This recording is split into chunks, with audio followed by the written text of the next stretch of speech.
Mobile, inverter, battery, हर electronic product सस्ते दामों पर फाइनेंस सुविधा के साथ अभी विजिट करें पावर पॉइंट इलेक्ट्रॉनिक, अंबेडकर चौराहा, खंडवा। आयोजन चल रहा है। ऐसी यात्राएं पूरे देश भर के प्रत्येक जिले में निकाली जा रही है। ये यात्रा खंडवा जिले के पंदाना प्रखंड के क्रांतिकारी जननायक टंट्या मामा की जन्मभूमि से 9 तारीख को प्रारंभ हुई थी। ये यात्रा विभाग की यात्रा थी जो कि 3 जिलों में 550 किलोमीटर का अयोध्या की पावन जन्मभूमि पे अपने शौर्य का प्रकटीकरण करने के लिए देश भर में यह यात्रा निकाली जा रही है। इसी उपलक्ष्य में आज ये यात्रा का यहाँ पर विभाग में भ्रमण करते हुए आज समापन हुआ है। हमारे बीच में मुख्य वक्ता के रूप में माननीय सोहन जी भाई साहब उपस्थित है। वो इस यात्रा के बारे में जन्मभूमि की, श्री राम जन्मभूमि की, काशी विश्वनाथ की, काशी विश्वनाथ की, श्री कृष्ण जन्मभूमि की, श्री कृष्ण जन्मभूमि की, धुनी वाले दादा दरबार की। आज की खंडवा विभाग की बजरंग दल की शौर्य यात्रा के समापन अवसर पर मंच पर उपस्थित इस प्रांत के बजरंग दल के प्रांत सह संयोजक, इस जिले के जिला अध्यक्ष, इस विभाग के विभाग मंत्री, इस विभाग के विभाग संयोजक, इस जिले के जिला संयोजक नवनीत जी अग्रवाल, हिंदू जागरण मंच के जिला संयोजक, दुर्गा वाहिनी मातृशक्ति बजरंग दल के कार्यकर्ता बंधुओं, जब सोशल मीडिया पर यह सब यात्रा का वर्णन चलेगा तो निश्चित ही लोग विचार करेंगे और कमेंट्स भी करेंगे कि बजरंग दल देश का एक ऐसा दल है जो जब लगता है तब किसी न किसी बहाने से कोई न कोई यात्रा का आयोजन करता है। पर बंधुओं, यात्रा का आयोजन केवल बजरंग दल नहीं कर रहा है। ये हमारे देश की पुरातन व्यवस्थाओं में भी हम देखेंगे तो समाज जागरण का काम ये होता आया है। हम जब मंदिरों में जाते हैं तो वहां भी नित्य जो जयघोष लगाते हैं वो सबको आपको पता है, वह भी एक जागरण का ही काम है। और उस जागरण में जब मंदिर में जाते हैं तो हमारे पंडित, पुरोहित, अर्चक, पुरोहित, संत, आचार्य, इन्होंने जो हमें उद्घोष दिए हैं वो हम सब लगाते हैं। और उद्घोष आप सब जानते हैं, वो कहते हैं धर्म की जय हो, अधर्म का नाश हो, प्राणियों में सद्भावना हो, विश्व का कल्याण हो। यह सनातन संस्कृति है। तो जो मंदिरों में जयघोष लगाए जा रहे हैं वो संपूर्ण मानव समाज के लिए है। वो संपूर्ण मानव समाज की शांति और प्रेरणा और समर्थता का आह्वान करते हैं। पर वो धर्म की जय हो, अधर्म का नाश हो। तो जब अधर्म बढ़ता है तब फिर जागरण की आवश्यकता और तेज हो जाती है। वो आप सबको पता होगा कि मानव धरा पर जब राक्षस प्रवृत्ति बढ़ी थी, रावण रूपी राक्षस रूप में जब उसका अहंकार बढ़ा था तो अहंकार का दमन करने के लिए प्रभु राम ने जन्म लिया था और 14 वर्ष का वनवास काट करके उस रावण के अहंकार को नष्ट किया था। पर प्रभु राम की जन्मभूमि पर जब बाबर ने बलात् अधिकार जमा करके, सत्ता का दुरुपयोग करके और वहां पर राम जन्मभूमि पर वह बाबरी ढांचा कलंक के रूप में जब स्थापित किया था, उसको नष्ट करने में हमको 492 वर्ष लगे। यह शौर्य जागरण के कारण ही हम आज प्राप्त कर पाए हैं और फरवरी में हम प्रभु रामलला के दर्शन कर पाएंगे। आप सब जानते हो कि ये शौर्य जागरण जो है यदि नहीं करते होते तो हजारों के बलिदान के बाद भी, क्योंकि आप सबको पता होगा कि कितनी क्रूरता की गई होगी उस समय पर, जो हमारे संत, हमारे गोभक्त, राम भक्त जब लगते थे तो बाबर की सेना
और 1984 में बजरंग दल की स्थापना हुई, जो आज आप इस विराट रूप में देख रहे हैं। विराट रूप से मतलब है कि 560 किलोमीटर की यात्रा 9 तारीख से लगातार चल रही है। इसलिए कार्यकर्ताओं को तय किया था कि अपने अपने विकास खंडों में चल करके आप वापस जाएंगे, जहां जितनी संख्या रहेगी उतनी ही रखना है, ऐसा तय किया था।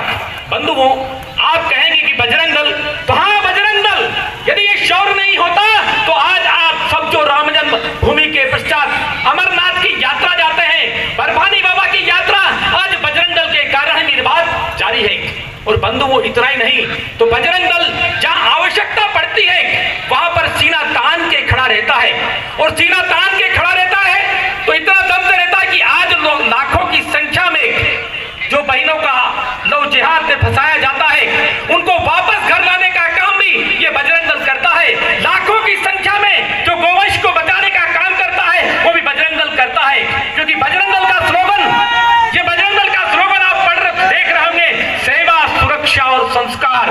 आपने देखा होगा कि कोरोना के काल में भारत की भूमि पर, देवभूमि पर आने के बाद हमें अपने आप को शांति मिलती है, क्योंकि भारत भूमि पर हिंदू सनातन संस्कृति में, धर्म में कभी किसी के साथ भेदभाव नहीं किया जाता है।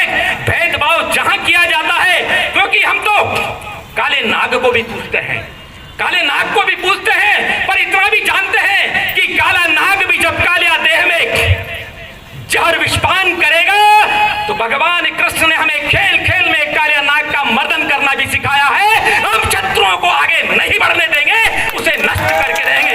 शत्रु पर विजय, शत्रु पर विजय, मानवता के हत्यारों को हम कभी आगे नहीं बढ़ने देंगे। इसीलिए आज बजरंग दल है। बंधुओं, मैं आपसे पूछना चाहता हूं कि यही खंडवा की दादा की धुनी, दादा की धरा पर जे भाईचारा निभाने वाले ईद के कुछ दिनों से पहले, 5-6 साल पहले 3-3 मंजिला भवनों में, क्योंकि वो भाईचारा निभा रहे थे, वो सनातन को निभा रहे थे, हिंदू हिंदू भाई भाई, जो लोग नारे लगाते हैं हिंदू सिख भाई भाई, वो शायद उस पाठ को पढ़ रहे थे। 3-3 मंजिला भवनों में हिंदू एक मंजिल में गाय नहीं रख रहा है, और वो 3-3 मंजिला भवनों में गाय रख के बैठे थे, क्योंकि गाय को पूजने के लिए बैठे थे, भगवान कृष्ण की गाय को पूजने के लिए बैठे थे। मैं आपसे पूछना चाहता हूं, क्या यही लोकतंत्र है? मैं आपसे पूछना चाहता हूं कि इस देश की सबसे पहली राजनीतिक पार्टी वो कहां थी कि उस दिन कोई बयान नहीं आ रहा था कि 3-3 मंजिला भवन में खंडवा में गाय क्यों भरी गई थी और ईद से पहले क्यों रखी गई थी? कि केवल उनको ये सिखाया गया है कि कुर्बानी देना, और कुर्बानी किसकी देना? तो 33 करोड़ देवता के भाव से जिन्हें हम पूजते हैं, उसकी कुर्बानी दे करके तुम शांति से रहोगे। ये कौन सा धर्म है? हमने तो कभी भी किसी को छेड़ा नहीं। हमने तो कहा है कि चूहे को भी, मूसक को भी भगवान गणपति जी की सवारी मानकर, कार्तिक की, मोर को कार्तिक की सवारी मानकर, शेर को माता जी की सवारी मानकर हर जीव को पूजा है। आज जो पर्यावरणविद लगे हैं, पर्यावरण का संरक्षण भी करने का काम यदि कोई करता है तो हिंदू सनातन संस्कृति करती है। पर्यावरण को नष्ट करने का भी काम करते हो तो आप ही ज्यादा करते हो। तो श्रेष्ठ कौन है? विश्व में शांति की कामना कौन कर रहा है? तो केवल और केवल हिंदू सनातन संस्कृति कर रही है। आप सबने सुना होगा कि मेवात की जैसी इलाका, आज मेवात में क्या स्थिति बनी है कि नू में भोलेनाथ के लिए कांवड़ यात्रा जा रही थी, जो वर्षों से जा रही थी, जिस पर धोखे से पहाड़ियों पर बैठ करके हिंदुओं के ऊपर गोलियां बरसाई गई, निहत्थी महिलाओं के साथ अत्याचार किया गया। ये कौन सा धर्म है और ये किसने सिखाया है और ये क्यों किया गया है? और विपक्ष के केंद्र के जो लोग हैं उन्होंने कुछ भी नहीं बोला, उल्टा मोनू माने सर के ऊपर डाल दिया कि बजरंगी के ये बयान थे। पलटने का प्रयास किया गया। बंधुओं, पलटने का प्रयास तुम कितना भी कर लो, इस देश में ऐसे गौसेवक हैं, इस देश में ऐसे शौर्य और पराक्रम को लिए हुए लोग हैं जो आपसे डरने वाले नहीं है। एक बार नहीं, 1000 बार गोलियां चलाओ, हम ऐसी यात्राओं को कभी रोकेंगे नहीं, कभी बंद नहीं करेंगे। ये साहस है। पर आपको याद दिलाना चाहता हूं कि उस मेवात में अभी तो यात्रा निकाल रहे थे और उस अग्रवाल परिवार लड़की का विवाह जब हो रहा था, अग्रवाल परिवार का दोष इतना था कि उसकी पास की दुकान के पास में एक चादर ढकी हुई थी। तो वो रोजाना सारे धर्म अपने हैं, क्योंकि हिंदू सनातन में भेद नहीं किया है। धर्म का मतलब ही धर्म होता है। जैसा भी मंदिर दिखे, चर्च दिखे, जो भी दिखे, लोग चले जाते हैं, क्योंकि हमने भेद नहीं किया है। उस अग्रवाल परिवार का दोष ये था कि उस चादर के वहां रोज अगरबत्ती लगाता था। जब उसकी बेटी का बारात आई और बारात में जब विवाह का समय आया तो वहां के कुछ विधर्मियों ने आकर के इसलिए रोक दिया कि ये लड़की का विवाह नहीं हो सकता, इसका निकाह होगा। और निकाह इसलिए होगा कि इसके पिताजी रोज इस चादर पे आकर के अगरबत्ती लगाते थे, ये दोष है। इन्होंने हमारे धर्म को अपना लिया। पिताजी कह रहे कि नहीं, मेरी दुकान के पास होने से मैं रोज श्रद्धा से अगरबत्ती लगाता था। बेटी कह रही मेरी किसी पे कोई श्रद्धा नहीं है, मेरा विवाह जहां होना वहीं होना है। यदि ये बजरंग दल नहीं होता, आर्य समाज के लोग नहीं होते, तो लड़की का विवाह होना, संपन्न होना संभव नहीं था। वहां पर उस क्षेत्र में जहां पर अभी तो परिवर्तन हुआ है, पर अपने यहाँ रविवार को अवकाश रहता है, वहां शुक्रवार को अवकाश होता है। ये स्वतंत्र भारत है, कोई बोलते नहीं है, क्योंकि हिंदुओं के साथ हमेशा भेद किया गया। इसलिए बजरंग दल को आवश्यकता पड़ रही है कि शौर्य जागरण, स्व का जागरण करना पड़ेगा। आप सबको पता होगा कि केरल में मोपलों ने खिलाफत आंदोलन के समय अनेकों हिंदू गांवों को उजाड़े हैं, अनेकों हिंदू बहनों के साथ अत्याचार किया है। आज वो उस समय की तात्कालिक सरकार ने ऐसे मोपलों को स्वतंत्रता संग्राम सेनानी इस नाम से उनको पेंशन चालू है, कहीं से भी हो उनके जेब में लाभ जाना चाहिए और हिंदुओं का जेब कटना चाहिए। आपको लगता नहीं है कि हिंदुओं का जेब कटता है? तो कटता है कि आज दादा के दरबार में, तिरुपति बालाजी में तो लाखों करोड़ों की श्रद्धा जो श्रद्धा निधि जो चढ़ाते हैं, जो दान जाता है, वो कौन करता है? वो हिंदू ही करता है। और सारे दान का उपयोग कौन करता है? ठीक है, देश के लिए होता है। महंकाल उज्जैन जैसे स्थान से भी कोरोना के काल में लाखों रुपए शासकीय अस्पताल को उस ट्रस्ट से दिए गए। मैं आपसे पूछना चाहता हूं कि चादर फदर के किसी ट्रस्ट ने कहीं दिया क्या? 1 लाख रुपए भी कभी नहीं दिया, क्योंकि भरत भूमि को भरत भूमि मानते नहीं है। और यदि भरत भूमि को भरत भूमि मानते होते तो जब भारत का नाम भारत किया गया, इंडिया हटाया गया, तो विरोध करने वाले कौन? वही लोग जो इस तरह को भारत मां मानते नहीं, और जो भारत का, जिसको भारत से प्रेम नहीं है। तो फिर क्या होगा? हालांकि मैं आपको विश्वास दिलाता हूं कि ये भी अपने ही हैं। अपने क्यों है? क्योंकि जिस समय बाबर और मुगलों का आक्रमण हुआ था तो जो डर गई, तू जब मुख्यमंत्री था तो भोपाल में बड़ा बजरंग दल का सम्मेलन होना था, तो पुलिस का पूरी चारों तरफ से छावनी बना दी थी। उसके बाद भी बजरंग दल तेरे बिल में सेन मार के भोपाल में कार्यक्रम किया था ना। तो हम सत्ता के आधार पर चलने वाले नहीं है। हम केवल सत्ता से मत करना, परिवर्तन का आस जागृत जनता के केंद्रों से होगा। अमर समाज विजय प्राप्त करके रहेंगे, भगवा को झुकने नहीं देंगे। यह हिंदुस्तान है, ये बजरंग दल है। सत्ताएं आती और जाती है, सत्ताएं आती और जाती है, पर इतना जरूर है कि जो हिंदू हित की बात करेगा वही देश पर राज करेगा। जो हिंदुत्व का विरोध करेगा उसकी स्थिति क्या हो गई है ये आप समझते हो। इसलिए छोटे मोटे नेता भी यहां से चुनाव लड़ने वाले हो, लड़के जीते हुए हो, तो समझ जाना कभी भी हिंदुत्व का विरोध मत करना, हिंदुत्व के पक्ष में रहना, तो ही आप सत्ता में रहोगे। अन्यथा हिंदू समाज, अब सोशल मीडिया का जमाना है, केवल इतने लोग बैठे ऐसा नहीं है, अभी थोड़ी देर बाद हजारों हजार लोग इस वीडियो को सुनेंगे, समझेंगे। मैं देख रहा था कि जब यात्रा निकल रही थी तो छोटी छोटी खिड़कियों से हमारी माताएं, बहनें, वृद्ध, बालक सब वीडियो बना रहे थे। बड़ा उत्साह था, हमको लग रहा था कि भगवा लेकर के कुछ युवा निकले हैं, यही देश का काम करते हैं, यही देश की सुरक्षा करते हैं। इतना आत्मविश्वास अब समाज में जगा है। परिवर्तन संसार का नियम है, इसलिए आज केवल भारत ही नहीं पूरे विश्व में हिंदुत्व की लहर जगी है। और तभी तो दुबई में भी राम मंदिर बन गया, तो भारत में अब तुम क्या रोक पाओगे? दुबई में भी राम का मंदिर है और हजारों की संख्या में इस्कॉन के माध्यम से लोग मतांतरण होकर के हिंदू बन रहे हैं, उनको लग रहा है। इसलिए वहां के भी आप देख रहे हो कि हरे रामा हरे कृष्णा ये विश्व में हो रहा है। निश्चित पर जब जब भी किसी भी सफलता को प्राप्त होती है, जब जब भी कोई बड़ा काम किया जाता है, तो छोटी समस्याएं आती है। और जब मझधार में नाव पहुंचने के बाद जब किनारे लगने वाली होती, तभी ज्यादा झटके लगते हैं और वह झटके अभी हमें देने का प्रयास किया जा रहा है। पर हिंदुत्व अब डिगने वाला नहीं है, किनारा पार करके रहेंगे। और कृष्ण जन्मभूमि और काशी ये बहुत निकट है। काशी का तो आप सबने सुन ही लिया है कि 50% काम तो हमारा कोर्ट के माध्यम से ही हो गया, क्योंकि हम सही थे, इस धरा पर भगवान कृष्ण भी थे। अब तो बचता क्या है? तो मक्केश्वर महादेव के दर्शन भी भगवान कराएगा, जल्दी कराएगा। यह भरत भूमि है। इसलिए मैं आप सबसे आग्रह करता हूं कि केवल शौर्य यात्रा के माध्यम से आज के ही दिन नहीं, तो हम यहां से जाने के बाद संकल्पित हमें होना चाहिए कि मैं मेरे गांव के, मेरे मोहल्ले के युवक युवतियों को मंदिर में जाने का अभ्यास कराऊं, सत्संग में ले जाऊं, क्योंकि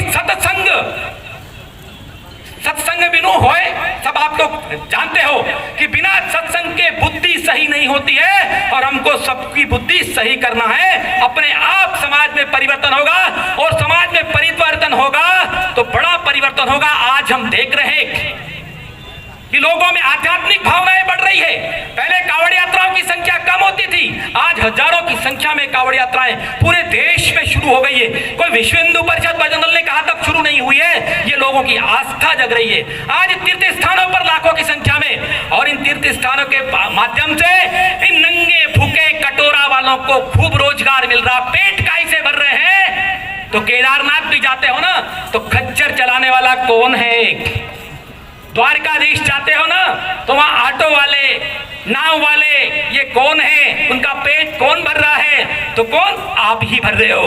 ये तीर्थ स्थानों की देन है। इसलिए आज हमें सतर्क और सावधान होने की जरूरत है कि हमको दोस्ती किससे रखना है, ये विचार करना चाहिए। हमको रावण प्रकृति, राक्षस प्रकृति, इनसे दोस्ती नहीं रखना चाहिए। और रावण प्रकृति, राक्षस प्रवृत्ति कौन है? तो जो राक्षस पहले राम ने संहार कर दिए थे, वो अब इस रूप में आकर के धरा पर है कि वो कुरीतियों को पनपा रहे हैं। आज ही मैं एक समाचार पत्र पढ़ रहा था कि उसकी बेटे की बहू के साथ ही उसने गलत कर लिया, और बेटे को जब बहू ने बताया तो उन्होंने कहा मेरे पिताजी ने तेरे साथ गलत किया है, तो तू तो मेरी माँ हो गई, मारपीट के घर से निकाल लिया। ये भी एक धर्म है, ये भी एक संस्कृति है। ये कौन सी परंपरा है? इससे क्या होगा? ऐसे शांति स्थापित होगी? नहीं होगी। इसलिए हमें घर घर जाकर के ये चेतना जगाना है कि हमको किसके साथ में रहना है। एक समय था, हम रक्षाबंधन के माध्यम से जब हमारे गांव से बेटी दूसरे गांव ब्याह करके जाती थी, तो पियर से बड़ा पियर उसका उस ससुराल में होता था।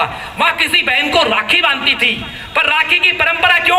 क्योंकि पियर वाले समय पर नहीं आ पाए, तो उस गांव में जो बंधु परिवार में रक्षाबंधन करके भाई बनाया है, वो अपने सगे भाई से भी ज्यादा जिम्मेदारी निभाता है। और आप सबको मालूम है कि हुमायूं को राखी किसने बांधी थी और परिणाम क्या हुआ था। आपको किसको राखी बांधना है, किसके साथ संबंध रखना है, अंचर पंचर वालों के चक्कर में मत पड़ना। और अभी लैंड जिहाद, ये लैंड जिहाद के माध्यम से अभी आप देखोगे जहां की भी कहीं पुलिया होगी तो वहां ढाल दी चादर, है कुछ भी नहीं है, चादर डाल दी और धीरे धीरे स्थापित होने की कोशिश करते हैं।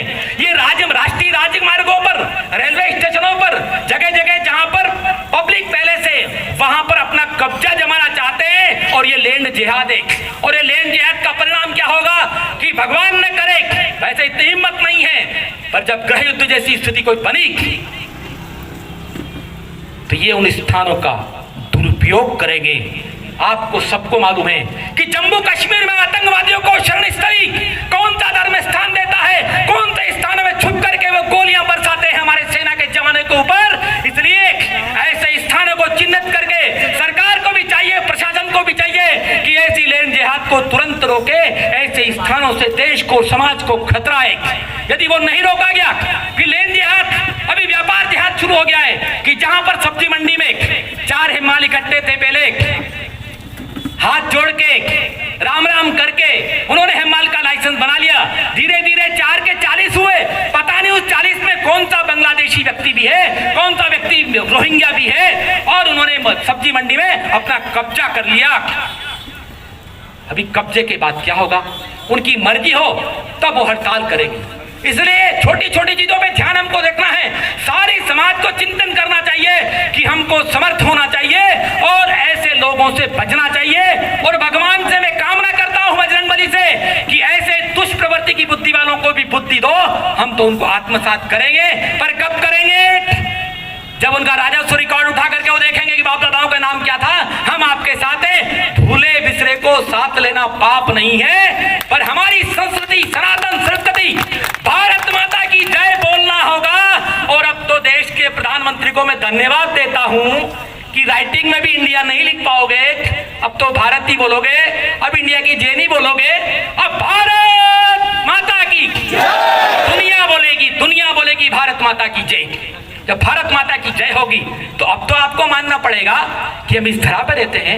आपको सबको पता होगा कि हमारे साथ कितना भेद हुआ है। हमें कहा था कि दो धर्मों के आधार पर भारत का विभाजन हुआ। भारत के विभाजन में पाकिस्तान अलग हो गया। पाकिस्तान जब अलग हुआ तो नकदी दिया वो ठीक दिया। क्या कहूं मेरे देश के उस प्रधानमंत्री को जिसने हिंदुत्व को धोखे में रखा। यदि कह दिया होता कि हम ऐसा कर रहे हैं तो फिर मुझे नहीं लगता कि एक ही नाथूराम गोडसे खड़ा होता। अनेकों नाथूराम इस देश में हैं, क्योंकि उन्होंने कहा था कि मेरे शरीर के टुकड़े हो जाएंगे, मैं भारत मां के टुकड़े नहीं करूंगा। फिर टुकड़े कैसे हो गए? तो या तो गांधी जी को धोखे में रखा गया, और गांधी जी को धोखे में रखा, और गांधी जी को धोखे में नहीं रखा, पर जिस समय पाकिस्तान से हजारों हजार हिंदुओं की लाशें आ रही थी, उस समय तात्कालिक प्रधानमंत्री कश्मीर की वादियों में गुलाब की खुशबू ले रहे थे। और गुलाब की खुशबू ले रहे थे जब तक तो ठीक थी, पर दुर्भाग्य मेरे देश का कि जितनी जमीन पाकिस्तान को दी उतनी जमीन वक्फ बोर्ड के नाम चढ़ाने का प्रयास किया गया। और आज भारत की भूमि पर जितनी जमीन रेलवे के पास है उससे अधिक जमीन वक्फ बोर्ड के पास है। वो तो मैं धन्यवाद देता हूं वर्तमान सरकार को कि 130 स्थानों को खाली करने के नोटिस दे दिए। पूर्व सरकारों ने क्यों नहीं दिए? क्यों नहीं दिए? तुम्हारे आका लगते थे, तुम्हारे मामू लगते थे, तुम्हारी चाची लगती थी। क्या था आपको? ऐसा क्या सौदा था कि आप भारत भूमि पर पाकिस्तान तो आपने काट के दिया, पर वक्फ बोर्ड का कब्जा रखा। और इसलिए आज समाज को मालूम नहीं है कि दूसरा पाकिस्तान खड़ा करने की कोशिश की जा रही है। इसलिए शौर्य जागरण की आवश्यकता है, इसलिए देश के युवाओं को सब बातें बताने की आवश्यकता है। और मुझे लगता है कि बजरंग दल की ऐसी शौर्य यात्राओं के माध्यम से ये देश फिर खड़ा होगा, और जैसा खड़ा होगा तो फिर लाखों भरत जो भरत पुत्र रखता है वो बजरंग दल है। भरत पुत्र के नाम से ये भरत है।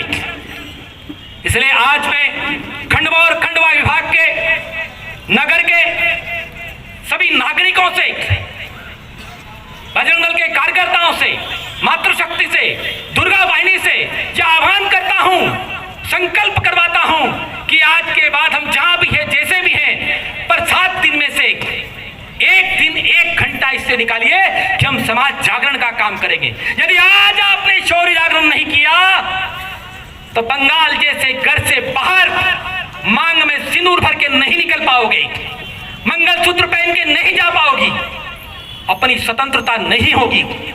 क्योंकि आज भी आपको पता होगा कि उन मोहल्ले में जहां बाहुल्यता है वहां पर रात को 8 बजे अकेली युवती निकल करके बता दे, नहीं निकल पाएगी, क्योंकि वहां का सोच, वहां का विचार।